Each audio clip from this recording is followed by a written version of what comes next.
We have a 1996 Kawasaki Vulcan 750. It was in a very, very light crash.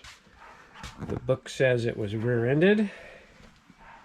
The only damage I could find to the bike is this turn signal.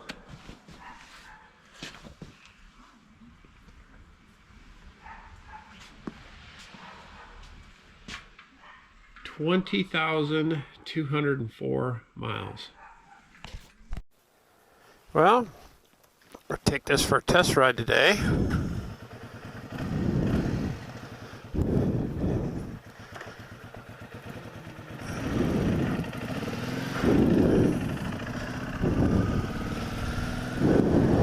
Well, I've never been around a Vulcan, Kawasaki Vulcan. This one's different. So now I've done a Suzuki, Yamaha, and now the Kawasaki, all the middle, you know, they're lightweights or middleweights, whatever you want to call it. Not quite a beginner bike, but in the middle there. Couple things that I really think are cool about this bike is they put all the others, they do a really cheeseball front brake system, and this at least has 2 brake calipers and rotors. Now they are single calipers,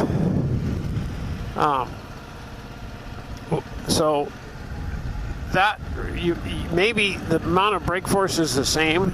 Looks like the rotors are pretty small too on this. They're not very big around, but nevertheless, I just think it's cheesy to run a single brake system unless you're running like a dirt bike or something like that.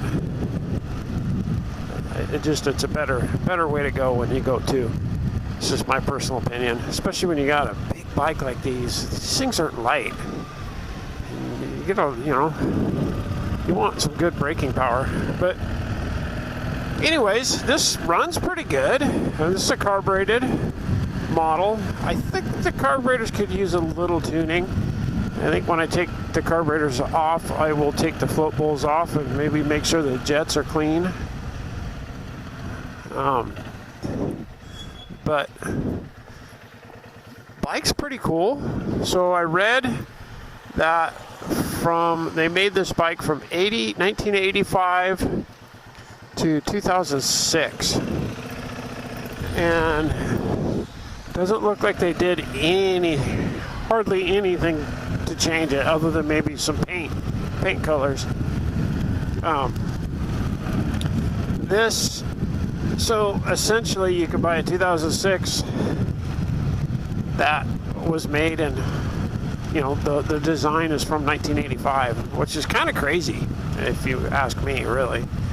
It's crazy that you could do that, but Kawasaki's good at that. They did the KLR. It's pretty much the same thing. But anyways, just a good little cheap bike. If you're looking for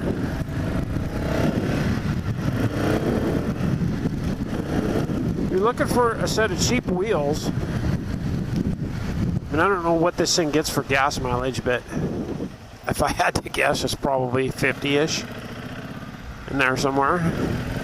I mean, you could pick one of these up for a really good condition one for about $2,500. And it's really comfortable. I mean, I'm in a super comfortable position. It goes down the road pretty good.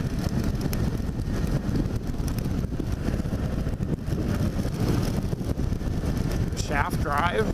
You don't have a chain to maintain. It's a cheap set of wheels.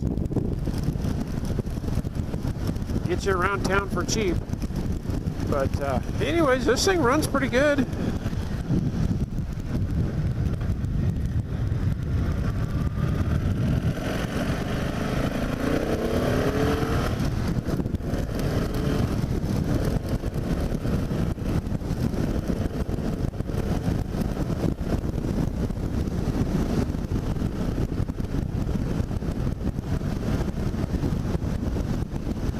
don't think it would go 140 miles an hour like the speedometer says.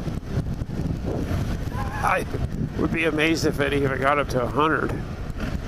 I mean, I think the horsepower is something like 86 horsepower and 45 foot-pounds of torque, something like that.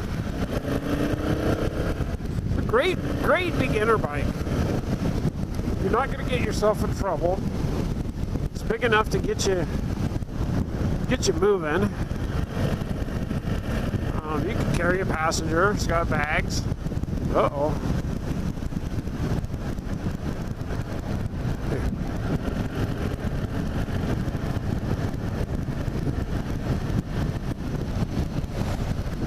Wonder where he's going. I did notice it's a little cold-blooded. Took a long time for it to get up to temp. But I did get it up to temp the other day, just to make sure the fan works and everything works on it.